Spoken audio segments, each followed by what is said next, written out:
The CBS Radio Mystery Theater presents...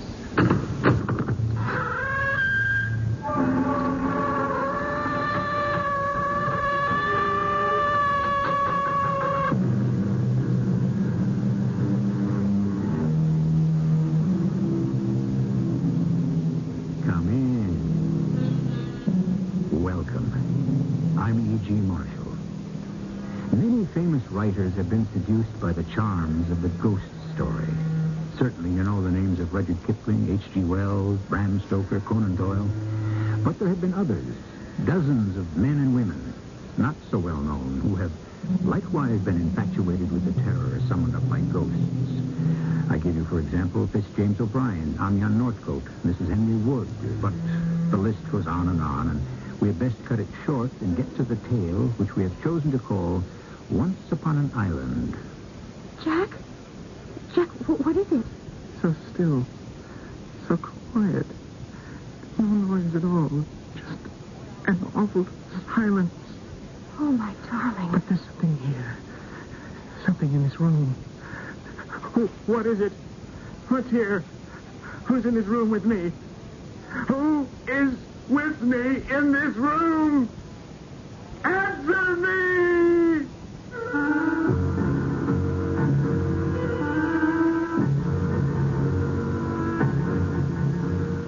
Our mystery drama, Once Upon an Island, was written especially for the Mystery Theater by Elspeth Eric and stars Norman Rose. I'll be back shortly with Act One.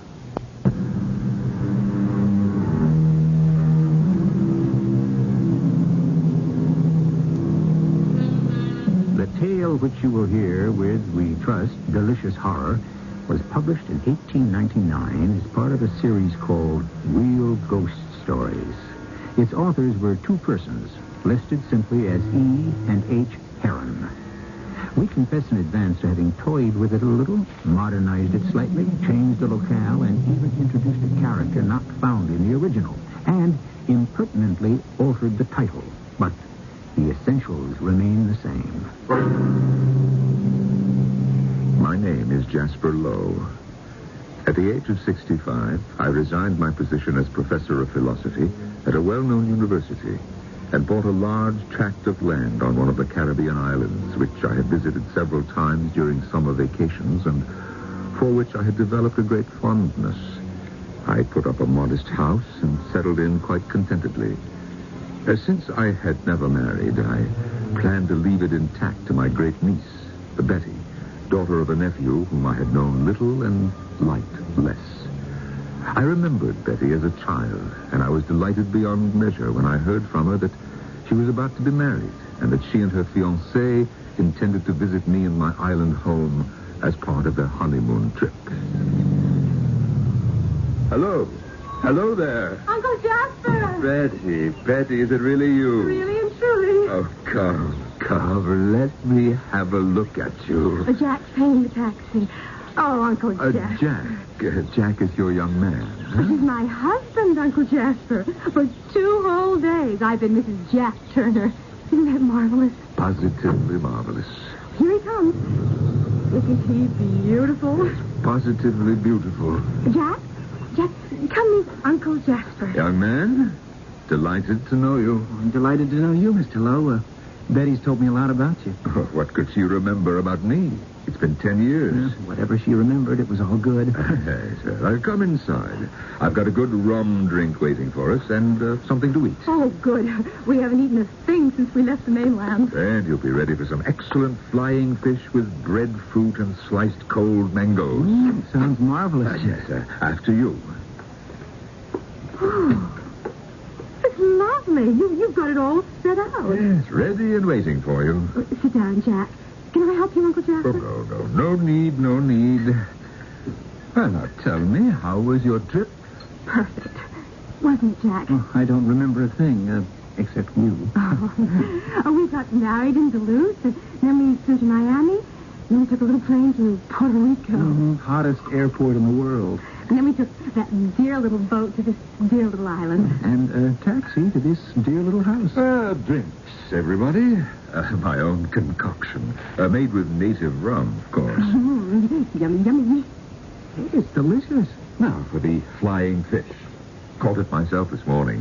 Mr. Lowe... If you want to please me, you'll call me Uncle Jasper. Or just Jasper, if you like. All right, Jasper. On our way here from the boat... Now, just hold out your plate. Yes, okay. Just before we got here, we passed an interesting old house. And here's the breadfruit, staple of the islands. It looked as though nobody'd lived in it for 100 years or more. And the mangoes, ice cold. You're going to love them. Do you know anything about that old house, Mr. Lowe? Jasper? Oh, yes. I know a great deal about that old house. You see, it's on my property. You own it? I suppose I do. It's on my property. But you don't do anything with it, rent it or anything? Oh, no. I mean, who would rent it? Well, of course, it would need a little fixing up. No matter what I did with it, no one would rent it. Well, then why not sell it? Get rid of it. No one would buy it. Once they've heard its history. Oh, what history, Uncle Jasper? Oh, no, you don't want to hear it. Of course we do. You're not going to tell us the house is haunted, are you? You know, I'm not going to tell you anything. Oh, Uncle Jasper, come on. Well, maybe some other time. I suppose the old house has a ghost in it, at least one. Now, don't joke. Well, I'm sorry, sir. I didn't mean to... Well, you see, I'm a psychologist. I have my degree, and when Betty and I go back to the States, I'll set up practice there.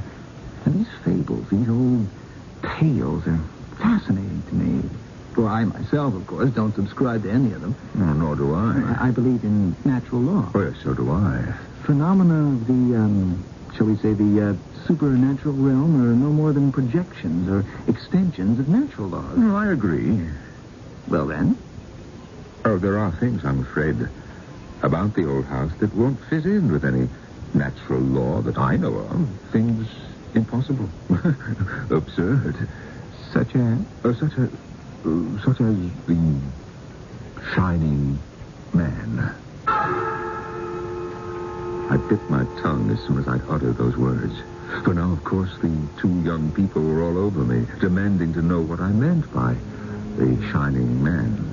But no matter how they begged me, I would not go into further detail.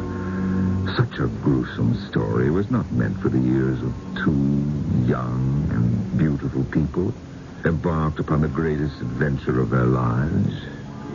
But after dinner that night, Jack Turner was at me again, and Betty, too.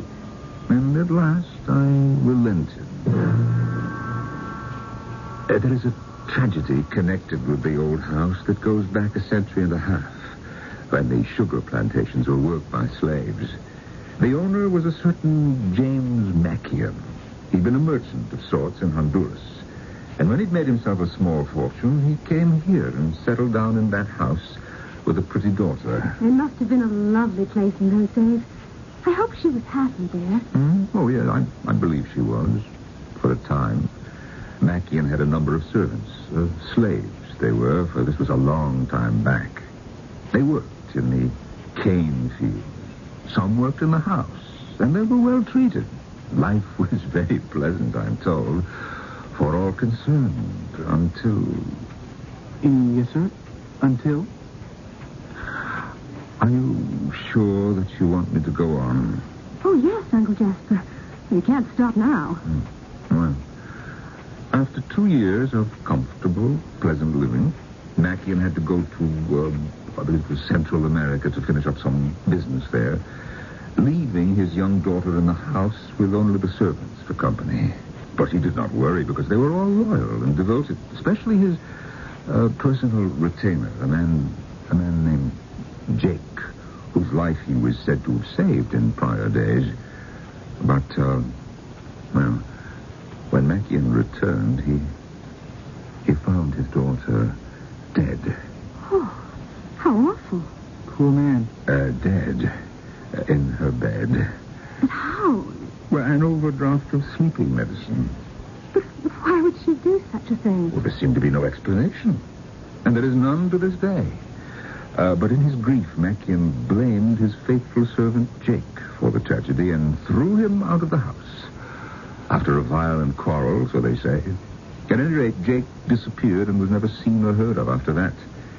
As for Mackie and he fell into a deep melancholy and later... Yes? Nothing wrong. Finish the story. Well, later he was found lying on the couch in the library. Quite mad. A hopeless imbecile, in fact. Of course, that was a long time ago. There's been nothing since? Nothing recently? Well, there's the story of a descendant of Mackion's who wanted to clear up the mystery, and the agent allowed him to spend the night there. This was just before I came here. And when he did not appear the next morning, they went looking for him. And they found him lying on that same couch in the library. They took him away. And he's not spoken a rational word since.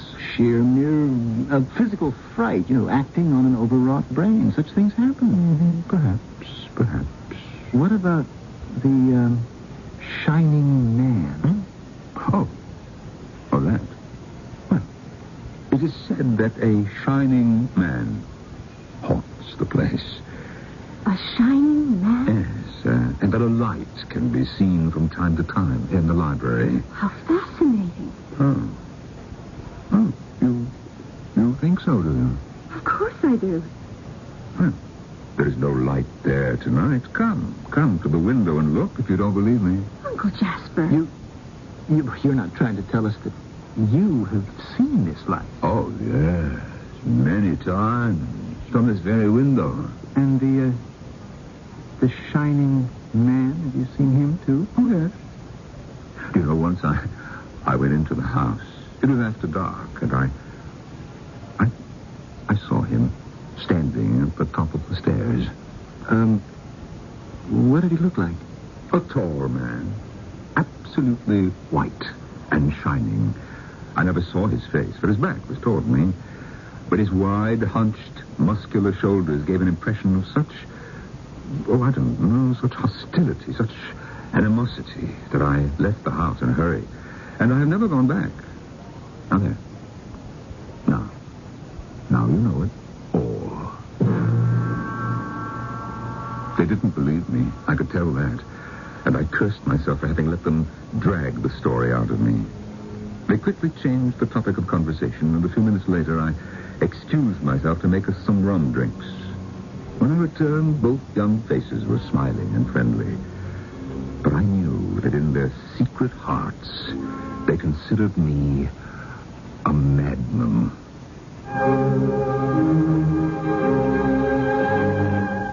Someone once said, I believe it was a French gentlewoman, I don't believe in ghosts, but I'm afraid of them. Jasper Lowe might well echo the lady. He does not believe in supernatural phenomena such as a shining man and a light in the window of an empty house, but he is afraid of them. I'll be back shortly with Act 2.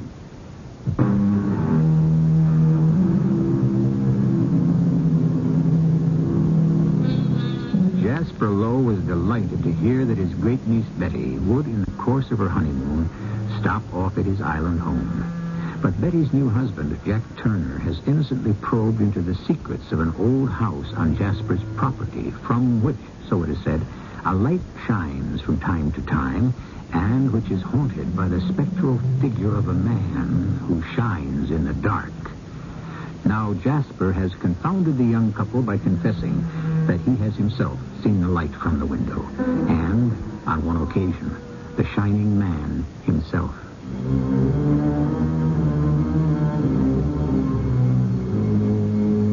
What a fool I had been. Everything had gone so well till I had been led into telling them of the light from the library window and the presence in the old house of the shining man. Had I been content to leave such freaks of nature in the realm of superstition, all might have passed off well. But to admit to them that I had seen them both myself, with my own eyes, I can scarcely be blamed if the next morning I eavesdropped at the door of their room.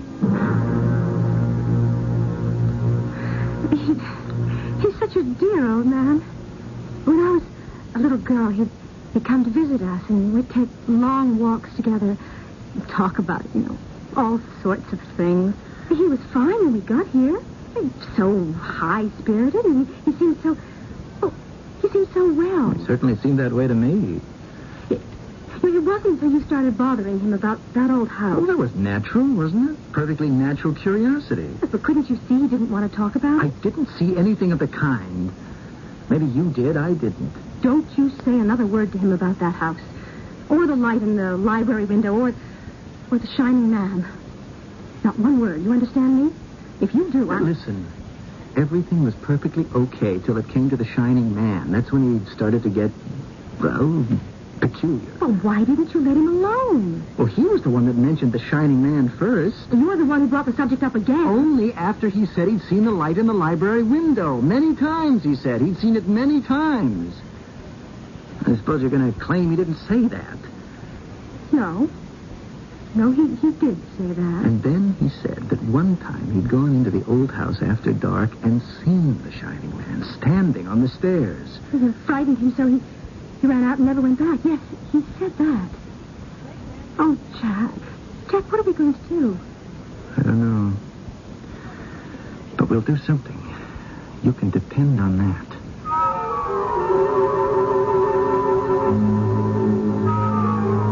I don't know how we got through the day. Breakfast was taken up with a discussion of how they would spend the rest of their honeymoon, a cruise through the islands ending up in Barbados. And then we went sightseeing again, had luncheon in the only decent restaurant the island afforded. All pleasant, homey. We spent the afternoon in my really splendid vegetable garden, picking all manner of things for our dinner. And then we all retired for a nap, because the next morning Jack and Betty would fly to Puerto Rico to pick up the cruise ship that would take them on the rest of their honeymoon. All day, there had been no mention of the old house, the light in the window, or the shining man. Yes, Betty? You awake, Uncle Jasper? Oh, yeah. Yes, my dear. Come in. I'll bet I woke you up. Oh, you didn't. I was just lying here thinking about things. Any particular things? Oh, some, and things in general, too. Well, did you have a good nap? A big day tomorrow. Actually, I didn't take a nap. Oh, you should have. I'll go to bed early tonight. No? What I did was wash all the vegetables we picked. Oh, I'd have done that. Or good practice for me, don't you think? After all, I'm going to be a wife. So you are. Then I cut the vegetables into bite-sized pieces. Well. Simmered some of them a little. Left some of them raw. You are going to make a splendid wife. Now they're all ready for the salad. Only I don't know how to make the dressing. Well, I do. I make the best salad dressing in the world. So now, turn your back for a minute, girl, while I slip into some dungarees and a shirt. And then we're off to the kitchen. All right. I say, it is dark out, isn't it? It has been for half an hour. I watched the sun go down. It was beautiful. Where's Jack? Jack? Oh, he went off somewhere. Where is somewhere? He didn't say exactly where he was going. You are not telling me the truth, are you? I don't know what you mean. You do know where Jack went, don't you? Well, not for sure. You and Jack are worried about me. Oh, I don't know why you say that. Because I stood outside your bedroom door this morning and I heard you talking about me. Oh, Uncle. Oh, we didn't mean anything. Oh, yes, you did. You meant that I'm getting old and feeble-minded. No. Now, where did Jack go? To fetch a doctor? To tell the authorities that I am incompetent? Uncle Jasper. Jack wouldn't do a thing like that. Did he go off to make arrangements to have me committed to the sanitarium in San Juan? No, honestly. I know the head doctor there. Man by the name of Martinez. Good man. But I'm not ready to be put away. No, sir, not yet. Uncle Jasper, it's all because of what you said about the old house. The light in the library window. The shining man. Ah, yes, I thought so. You said you saw them. I did. But that's no reason to put me away. Lock me up. Nobody wants to do that. Then why did Jack go to ask about Dr. Martinez in the sanitarium in San Juan? He didn't. He went to the old house. What? He went there. But why? What for? To see. To try to see what you saw. Or think you saw. To find a rational explanation for the light in the window and the shining man. He is there now. Yes, but he'll be back any minute, and then we'll know. Come on. You come with me. Where? Where are we going? To the old house. Or Jack may never come back to us at all. I hustled Betty into the car, and we drove pell-mell across the stubbled fields to the old house. It looked as it had always looked, old-fashioned, time-worn, barely holding itself up on crippled supports. Everything was quiet. Quiet as death. And here we are. What do we do now, Uncle Jasper? Well, we could wait for Jack to come out. But what if he... Well, maybe he's not in there at all. There's only one way to find out. Come on. You mean go in there? You want to find your husband, don't you? Yes. Maybe he never came here at all. Maybe he changed his mind. Yes, maybe. Now, come on, let's go in. All right. Now, I'll go in first. Now, maybe you would better not come in at all. No, I want to. All right. Hello? Hello? Jack. Jack, are you here? I don't think he's here at all. It's possible. Now, come on. Uncle, it smells so dreadfully. So stagnant and damp, so musty. Yeah, here's the library. Are we going to go in there? Oh, we must.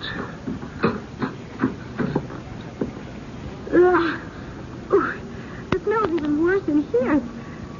Oh, it's nauseating. Wait. There's Jack. There on the floor. Jack. Oh, Jack. Darling. So still. So quiet. Just an awful silence. Jack. What is it? But there's something here, something in this room. It's Uncle Jasper and Betty, darling. Who's in the room with me? Who is with me in this room? Uncle Jasper, he doesn't even... Who is with me in this room? Answer me! What are we to do? It's in delirium. Nobody heard me come in. I didn't make a sound. I went to the couch. I lay down on the couch. Oh, Jack. And that awful taste in my mouth. Bitter. Pungent. Was it from the dust? Tell me, somebody. What shall I say? Just let him talk. Everything's so still. Empty and silent. The whole house. Then, a presence. Who's there?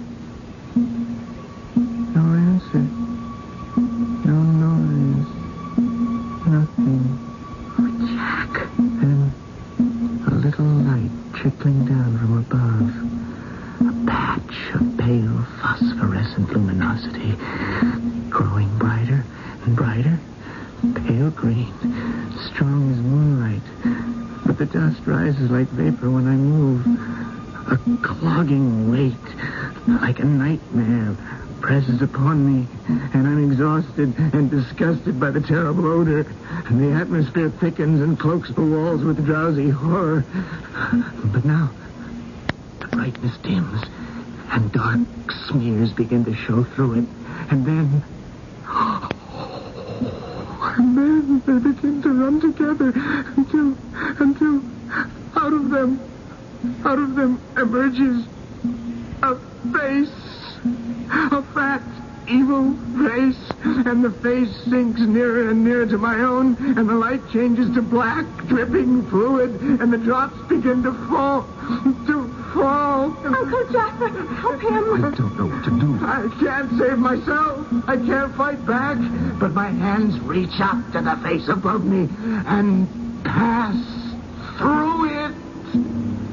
And I see the glazed skin quiver, and I fling myself on the couch and fall into emptiness, into a great red vacancy, down and down and down, and I am lost. Forever lost. Uncle Jasper, what was he trying to say? Well, I think he was reliving everything that happened once he set foot in this house. So pale. So still. Is he... He's not... Not dead, no. Oh, thank God. Perhaps he's gone beyond our reach, withdrawn into a state of madness.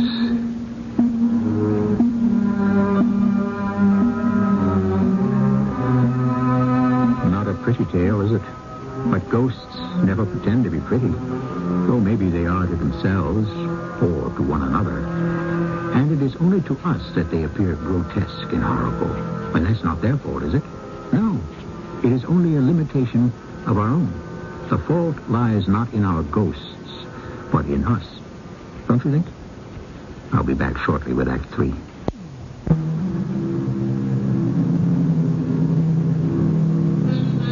Young Jack Turner, disturbed by what he considers to be his new relative's hallucinations, has gone alone to the old house. Betty and her great-uncle Jasper have followed him there and found him stretched out upon the library floor, babbling unintelligibly of what they take to be his venture into the old house. Now he has lapsed into insensibility.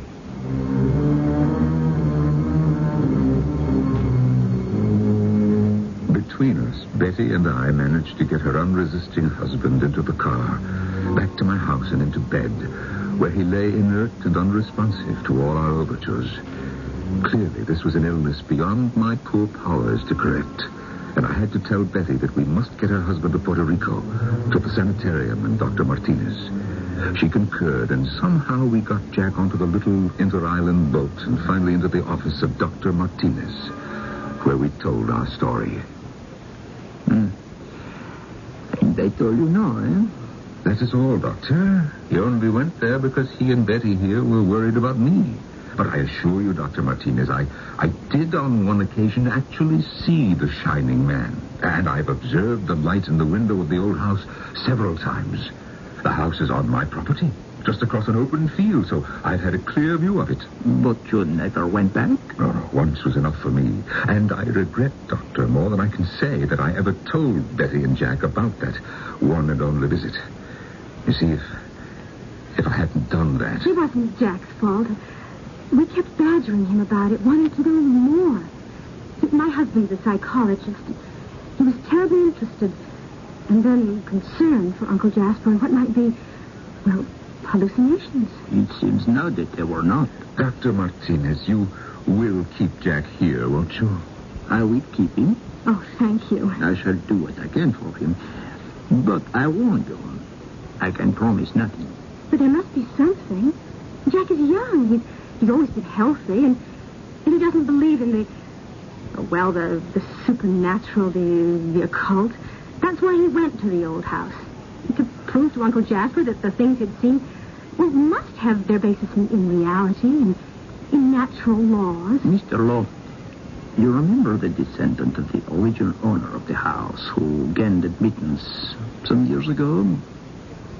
Spent the night there to establish the very same thing? Yes, they found him the next morning, lying on the couch in the library.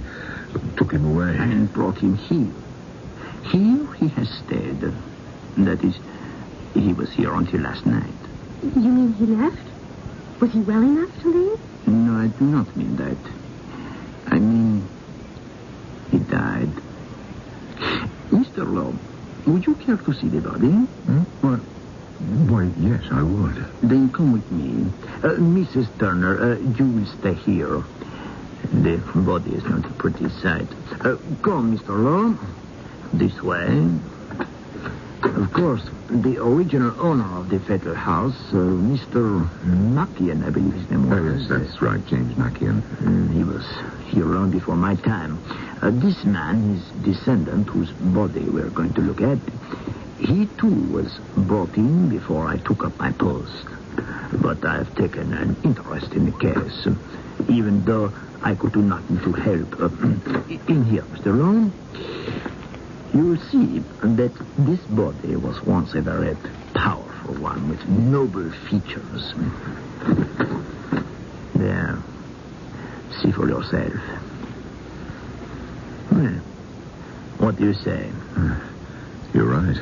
He must have been handsome once.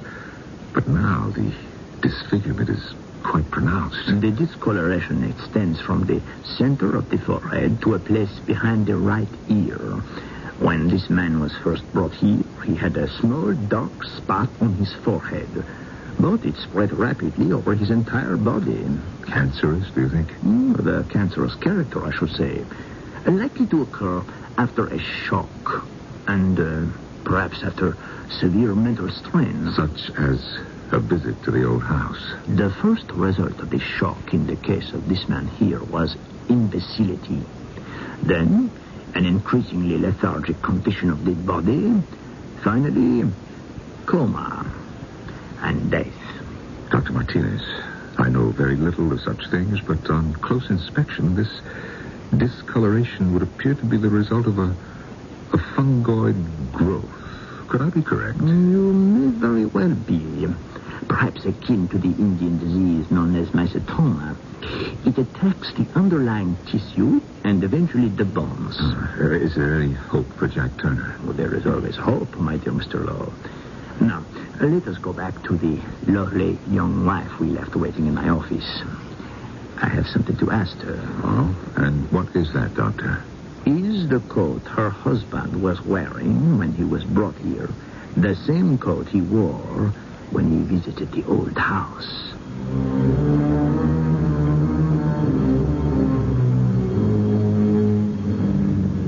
Betty said yes, it was the same coat.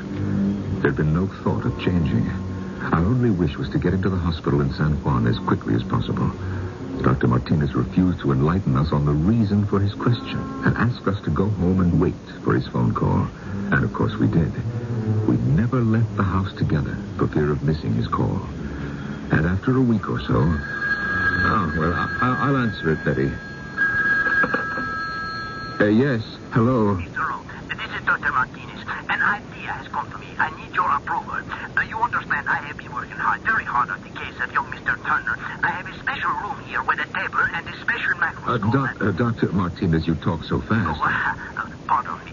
A microscope and an apparatus for producing moist heat. And, of course, I had the young man's jacket. Doctor, tell me, is he better? Better, yes, some better. But now, Mr. Rowe, I want to come to your island. But why? I want to visit the old house tomorrow. And, Mr. Rowe, I want you to come with me. I decided to tell Betty nothing of the doctor's call, except to say that Jack was showing improvement. I did not tell her that the doctor was coming to the island and what he planned to do on his arrival. But late in the afternoon of the following day, I invented a plausible excuse and went to the pier to meet the boat which brought the doctor to the island. In my car, we drove immediately to the old house. Dr. Martinez stared at the library.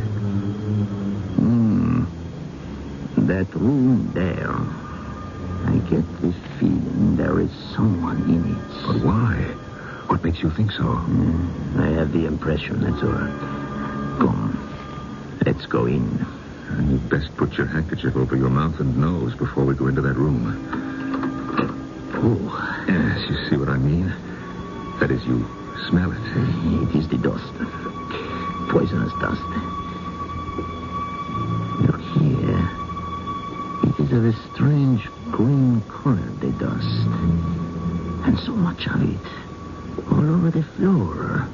Little hills of it. Most especially the couch. Oh, look there. Look up. On the ceiling. Above the couch.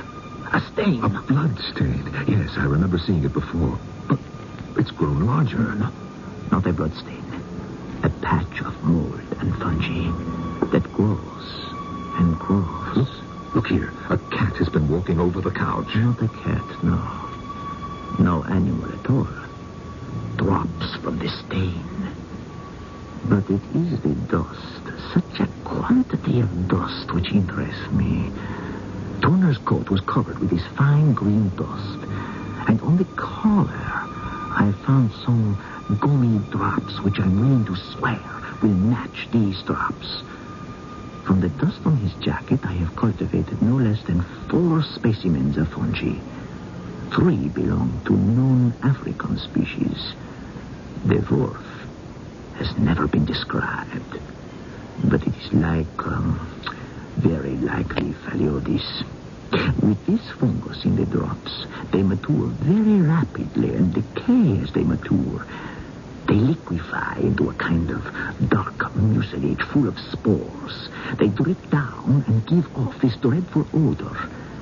In time, the mucilage dries and leaves the dust of the spores. Doctor, please, I cannot follow you. What about the light?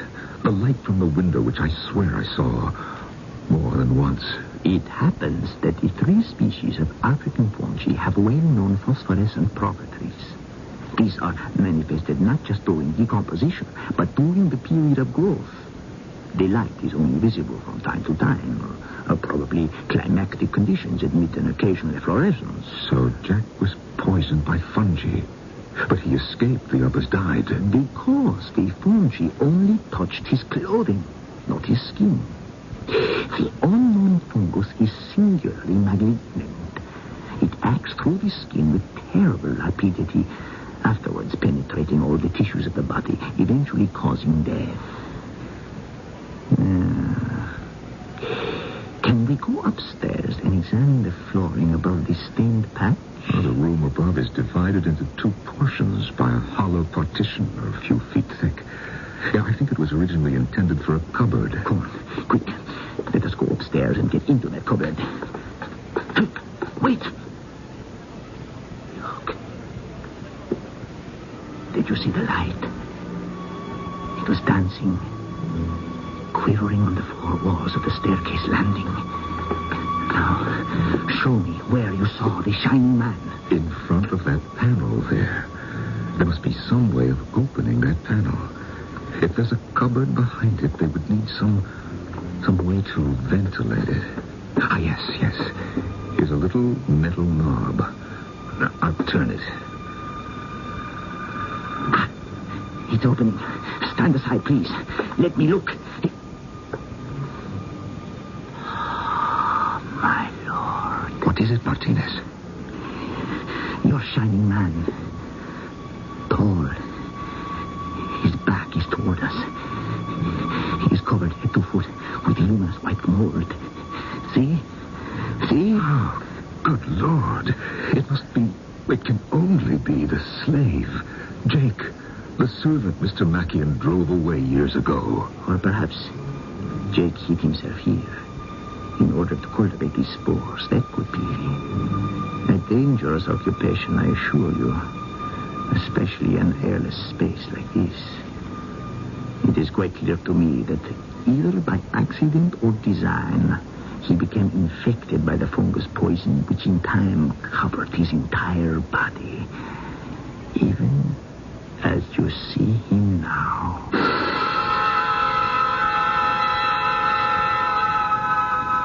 Dr. Martinez and I went back to the house, and he tried to explain to Betty what he had endeavored to convey to me. I believe she comprehended even less than I did. But we both were heartened by Dr. Martinez's prognosis for Jack. He predicted that within a few weeks, Jack would come back to us, rejoin his bride, and after a few days, the 2 of them could continue on their honeymoon. And indeed, less than a month later, the doctor called to say that he himself was bringing Jack home. We should have gone to the pier to meet the boat, Uncle Jasper. Well, Dr. Martinez was very insistent that we do no such thing. He's bringing Jack to the house in a taxi. He wanted it that way. Look. Oh, look, here they come now. Ah, yes, there's Dr. Martinez. Yes. But where's Jack? Jack's not with him. Uncle Jasper, What's happened? Now, wait until the doctor has a chance to tell us. Dr. Martinez. Hello, how are you? Oh, and you, Mrs. Turner? Doctor, where is my husband? Is he all right? Oh, quite all right. He'll be along presently. Yes, but where is he? We thought he'd be with you. Now, I must tell you, when Jack and I were on our way here, I explained in detail how he fell ill and why. And she said to me, how can this horrible old house with its deadly dust and poisonous fungi be got rid of? And I said, only by burning it down. Burning it down? Oh, look, it's on fire. Look there. That's what he's doing now. Look at that old house burned. Betty, look. Where's Betty? I believe that is she running across the field to meet her husband. Oh, by the way, Mr. Lowe, I trust you will forgive my presumption in allowing the young man to set fire to the old house. Of course. After all he's been through, I could not resist denying him the pleasure. You have done a good thing. You have exorcised a ghost.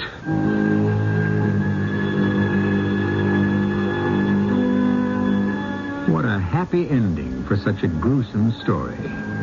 I should like to have been there to watch the old house go up in flames, and with it the deadly dust, the mysterious fungi, the poisonous spores, and, of course, the shining man who would shine no more. I'll be back shortly.